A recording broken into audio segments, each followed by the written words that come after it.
کل امر حکیم،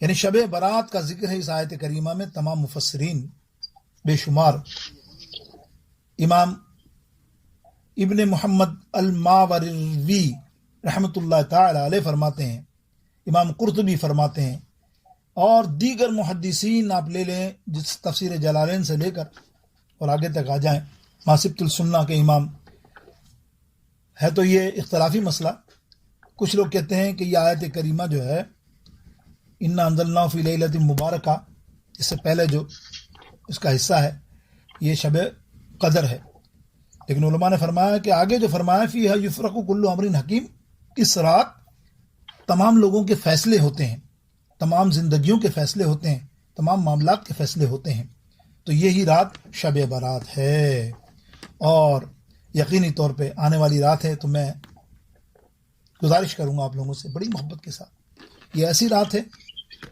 جس کی تفصیل میں تھوڑی سی بیان کر رہا ہوں حدیث کے ذریعے، کہ یہ وہ رات ہے کہ ساری زندگی سوئیں ہم، سارا سال سوئے، لیکن ایک رات نہ جاگے، جس میں اللہ تعالیٰ خود ارشاد فرما رہا ہے کہ الحل من مستغفرن، آؤ کوئی ہے بخشش پانے والا، آؤ کوئی ہے دعا کرنے والا، کوئی مجھ سے رجوع کرنے والا۔ یہ ساری رات پکارا جاتا ہے۔ حضرت مولا علی رضی اللہ تعالیٰ عنہ فرماتے ہیں کہ یہ شب برات کی مغرب شروع ہوتی ہے اور اللہ تعالیٰ آسمان اجلال، آسمان زمین اجلال فرماتا ہے، یعنی اتنا قریب ہو جاتا ہے بندوں کے، اور کہتا ہے کوئی ہے، پوری رات فجر تک یہ صدائیں لگتی ہیں۔ اور اگر ہم میں سے بد نصیب کوئی ہوں اور اس رات کو گنوا دیں، خدا گواہ ہے، جس میں اللہ فرما رہا ہے اور اب اللہ کے حبیب علیہ السلام فرما رہے ہیں، صحابہ نے روایت کی کہ سرکار فرما رہے ہیں کہ اس رات جاگ کر اللہ کی عبادت کرنے والے کو کی بخشش ہو جاتی ہے، اس کی ہر طرح سے دعائیں قبول ہو جاتی ہیں۔ تو یہ رات جو میں نے آپ سے پیغام دیا آج 10 منٹ 15 منٹ جو دوں گا وہ یہی ہے کہ اس رات کو جاگ کر اللہ کی عبادت کر کے گزارنا، اور سوتے تو رہتے ہو ساری زندگی، سارا سال سوتے رہو گے، بس اس رات اس لیے نہ سونا کہ اس رات فیصلے ہوتے ہیں۔ فیہا یفرق کل امر حکیم، میرے نبی علیہ السلام فرماتے ہیں کہ میں 30 زیادہ تر شعبان شریف میں روزے رکھتا ہوں رمضان کے بعد، رمضان میں تو فرض ہیں سارے۔ حضرت ام المومنین حضرت عائشہ فرماتی ہیں کہ سرکار پورا مہینہ روزے کثرت سے رکھتے تھے۔ تو وجہ پوچھی گئی تو یہ فرمایا کہ میں چاہتا ہوں کہ جب میرا اعمال اس رات پیش ہو، سب کے بندوں کے اعمال پیش ہوتے ہیں، تو میں پسند کرتا ہوں کہ میں روزے سے ہوں۔ تو آپ بھی پسند کریں کہ آپ کی نامہ اعمال پیش ہو تو آپ عبادت میں ہوں، اس وقت اس رات نوافل میں ہوں، قیام میں ہوں، اور صبح روزہ رکھ کے روزے میں ہوں۔ تو اللہ اکبر، چھوٹی موٹی کوتاہیاں اللہ تعالیٰ انشاءاللہ تعالیٰ اپنے کرم سے سب معاف فرما دے گا۔ اب ہر حکمت والے کام کا آغاز تو لوح محفوظ یعنی شب برات میں ہوتا ہے، اور تکمیل لیلۃ القدر میں۔ حضرت میکائیل علیہ السلام کو رزق کا رجسٹر، جبرائیل علیہ السلام کو اسی طرح جنگوں کا، اس طرح کے زلزلے، بجلی، دیگر معاملات حضرت اسرافیل علیہ السلام اور ان دوسرے فرشتوں کے حوالے کر دیا جاتا ہے سارا معاملات۔ جو آسمان دنیا کا فرشتے ہیں بڑی شان والے، حضرت اسرائیل علیہ السلام کو تمام کی روحوں کا معاملہ پیش کر دیا جاتا ہے۔ اب یہاں دیکھیے حضرت عبداللہ بن عباس رضی اللہ تعالیٰ عنہ فرماتے ہیں کہ تمام کاموں کا فیصلہ شب برات کو کر دیا جاتا ہے، جس فرشتے کا جو فیصلہ، اور رمضان کی 27ویں شب کو یہ ان کے حوالے کر دیا جاتا ہے۔ یہ تجویز برات میں اور نفاذ قدر میں اس طرح ہی ہے کہ نزول لیلۃ القدر شب برات میں اور ملائکہ کے صحفے میں ہوا، انہیں ملائکہ کو عطا ہوا قرآن پاک، اور شب قدر میں سرکار علیہ الصلوۃ والسلام کے سینہ طاہر پر نازل ہوا۔ ایک تمہید یہ بھی بیان کرتے ہیں مفسرین جو ہیں۔ اب دیکھیے حضرت ام المومنین حضرت عائشہ رضی اللہ تعالیٰ عنہ کی وہ روایت جو مشہور صحیحین کی حدیثوں میں سے ہے، اور ایک نہیں کئی راوی ہیں جس میں مولا علی بھی ہیں رضی اللہ تعالیٰ عنہ، اور ام المومنین حضرت عائشہ رضی اللہ تعالیٰ عنہ کی روایت تو آپ نے سنی ہے وہ رات والی. لیکن اس سے پہلے میں آپ کو چند معاملات پھر گزارش کر دوں کہ شب برات کا کمالات، سبحان اللہ، فضیلت کیا ہے، اس کے اندر معاملات کیا ہیں، حضور علیہ الصلوۃ والسلام نے کیا کیا فرمایا. حدیث پاک ہے، جیسے میں نے حضرت مولا علی کی حدیث بیان کی تھی، اس کی تفصیل بھی سن لیجئے کہ اللہ تعالیٰ کا اعلان شب برات میں کیا ہے. امیر المومنین حضرت مولا علی رضی اللہ تعالیٰ عنہ راوی ہیں. ہمارے پیارے آقا علیہ السلام نے فرمایا جب شعبان کی 15ویں رات آتی ہے، یعنی آپ کی پیر کی رات ہوگی شاید، 15ویں رات ہماری اتوار کی رات ہے، ایک دن پہلے ہم، جب شعبان کی 15ویں رات آ جائے تو تم لوگ رات میں عبادت کرو اور دن میں روزہ رکھو. بے شک اللہ تعالیٰ اس رات میں، یعنی رات میں دن ڈوبنے کے وقت تک آسمان دنیا پر تجلیاں اور رحمتیں نازل فرماتا اور اعلان کرتا ہے کہ کیا کوئی بخشش مانگنے والا ہے میں اسے بخش دوں، کوئی رزق کا طلبگار ہے میں اسے رزق عطا کروں، کوئی مصیبت زدہ ہے میں اسے عافیت عطا کروں، کوئی ایسا ہے ویسا ہے، فلاں فلاں فلاں، جیسی حاجت اللہ تعالیٰ اس کی ویسی حاجت جائزہ کو پوری فرماتا ہے. اور یہ اعلان رات بھر ہوتا ہے، یہاں تک کہ فجر نمودار ہو جاتی ہے، یعنی صبح ہو جاتی ہے. یہ بات ترغیب و ترہیب جلد نمبر 2 کے اندر موجود، اور ابن ماجہ شریف صفحہ نمبر 99 پر یہ بات موجود. اب دیکھیں شب برات میں روزی لی جاتی، روزگار. دیکھو یا اللہ تم سب کو روزگار عطا فرمائے، کبھی کسی کا محتاج نہ کرے، غیب سے روزی عطا فرمائے. یہ رات جو ہے نا، صرف 2 رکعت صلاۃ الخیر پڑھ کر نا اپنا ہر کام کرا لو اللہ کی بارگاہ اقدس میں، اور روزی کے لیے کرو تو سبحان اللہ. جو رزق کی تنگی میں ان کی بات کر رہا ہوں، جو بے اولاد ہیں ان کی بات کر رہا ہوں، جو قرض میں ان کی بات کر رہا ہوں، جو مرض میں ان کی بات کر رہا ہوں، کس کی بات کروں، کوئی بھی چیز، کوئی بھی حاجت. یعنی حضرت ام المومنین حضرت عائشہ رضی اللہ تعالیٰ عنہ راوی فرماتی ہیں کہ ہمارے آقا علیہ السلام نے فرمایا، اے عائشہ کیا تم جانتی ہو کہ شعبان کی 15ویں شب کو کیا ہوتا ہے؟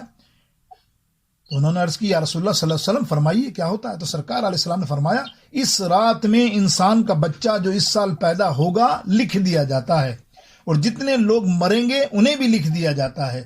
لوگوں کے سامنے سارے اعمال، یعنی لوگوں کے سارے اعمال پیش کیے جاتے ہیں، ان کی روزیاں بھی اور یہ ساری چیزیں لکھ دی جاتی ہیں کہ انہیں کب مرنا ہے. بندہ اندازہ کیجئے کفن کی تیار، یعنی اس کا کفن تیار ہے اور وہ شادی کی تیاری کرتا ہے. ایسا بھی معاملہ ہوتا ہے نا کہ شادی کے دن ہی کوئی ایکسیڈنٹ ہو گیا اور دولہا دلہن یا کوئی چیز کیا ہوا، ایکسیڈنٹ میں مر گئے، بس گر گئی، یہ فلانا فلاں کیا ہوا، حالانکہ وہ تو شادی کی تیاری کر کے نئے نئے جوڑے سلوا رہا ہے اور ادھر اس کا کفن تیار ہے. کسی کو کچھ نہیں پتا ہوتا، آپ اور ہم کچھ نہیں جانتے کہ اگلے سال ہمارا کب باری آئے. تو اس سال کو غنیمت جانیں، اس رات کو غنیمت جانیں. یہ میں نے حدیث سنائی مشکات اور بحیقی میں.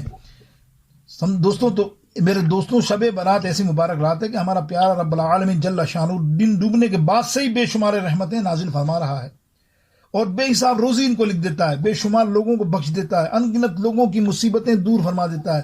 تو ہمیں چاہیے رحمتوں برکت میں ڈوبی ہوئی شب قدر کی قدر کریں. اس رات خوب دعائیں مانگے، رو رو کے دعا مانگے. تمہیں کیا معلوم اس رات جو ہے اللہ رب العزت جل شانہ جب آ رہا ہے تو سزا کیا لگ رہی ہے کہ حل میں مستغرقین، ارے کوئی ہے جو بخشش کرانے والا ہے، ارے کوئی ہے، آج تو رحمت کھلی ہوئی ہے، ہم گناہ گار ہیں. ہم گناہ گاروں کا معاملہ ہے کہ ہم بس غفلت میں ہیں. بس غفلت میں نہ رہنا میرے دوستوں بزرگوں، آج کی رات غفلت میں نہ رہنا. جو چیز آج ہمیں لینی ہے، کیونکہ ساری رات اللہ تعالیٰ کی طرف سے ندا ہے، مانگنے والا مانگے. کیا خوبصورت کہی کسی نے بات، سنو ہمارے صوفیہ نے بڑا خوبصورت اشعار کا کہ ادھی راتی رحمت رب دی کرے بلند آوازاں، بخشش منگن والے عطائی کھلا ہے دروازہ، بخشش منگن والے عطائی کھلا ہے دروازہ. اللہ اکبر. میرے دوستو بزرگوں، یہ آج جو آنے والی رات ہے اس کی قدر کرنا ادھر ادھر نہ گھومنا, چائے روٹی پان کھانے پینوں میں نہ رہنا, رات اس طرح نہ اجاگر کرنا, ضائع نہ کرنا. اللہ اکبر. اللہ کے لیے آج ہی نیت کرو, سارے بیٹھو, اور جو سن رہے ہیں انشاءاللہ وہ بھی نیت کریں کہ انشاءاللہ تعالی اپنے حبیب کے صدقے اللہ تعالی ہمیں توفیق دے تو اس رات کی ہم قدر کریں. لیکن ایک بات سنیے, اللہ اکبر, بڑی خوبصورت بات. اللہ تعالیٰ نے اتنا کرم کیا, وجہ کیا ہے؟ امام اہل سنت اعلیٰ حضرت فرماتے ہیں, دیکھو موسیٰ علیہ السلام اور عیسیٰ علیہ السلام کے دور میں بھی امتی تھے. جیسے عیسیٰ علیہ السلام کی امتی ایک 400 برس تک عبادت کی پہاڑ کے اندر, تو عیسیٰ علیہ السلام بڑے خوش ہوئے, فرمایا واہ میرے مولا, میری امت میں ایسا بھی ہے, میری امت میں ایسا بھی ہے. تو اللہ تعالیٰ ارشاد فرماتا ہے, عیسیٰ یہ تو کچھ بھی نہیں ہے, میرے محبوب کی امت آنے والی ہے, یہ تو 400 سال تک اس نے عبادت کی ہے. تو کہتا ہے میری امت میں ایسا کوئی نہیں, لیکن میرے محبوب علیہ السلام کی امت ایسی ہے آنے والی کہ میں انہیں ایک رات دوں گا شب برات, اس رات 2 رکعت نفل پڑے گی وہ میری آقا علیہ السلام کی امت, تو میں اس کے 400 سال سے زیادہ گناہوں کو معاف کر دوں گا. یعنی 400 سال سے بھی زیادہ عبادت کا تمہیں, اب یہ اب سوچو آپ. امام اہل سنت فرماتے ہیں,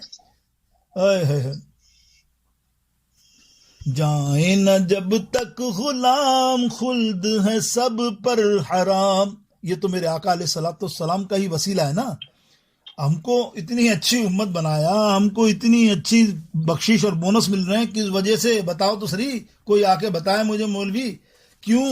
ارے سرکار علیہ السلام کے کرم سے, ورنہ تو امتیں ان کی بھی تھیں, وہ بھی نبی تھے, ان کی بھی امتیں تھیں, لیکن ہمیں صرف حضور علیہ السلام اللہ کے محبوب ہیں, اللہ کے پیارے ہیں, جس کی وجہ سے ہمیں اللہ کے پیارے حبیب علیہ السلام کے وسیلے سے یہ سارے کام ہو رہے ہیں.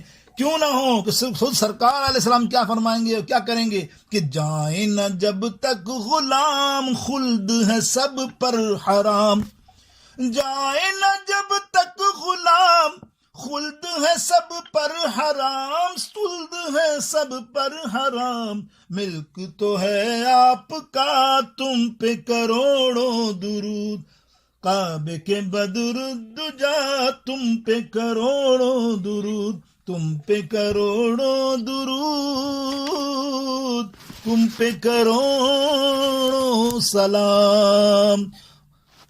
میرے دوستو بزرگوں, آخر دعوانا الحمدللہ رب العالمین. محبت کے ساتھ شاید آپ کے 15-20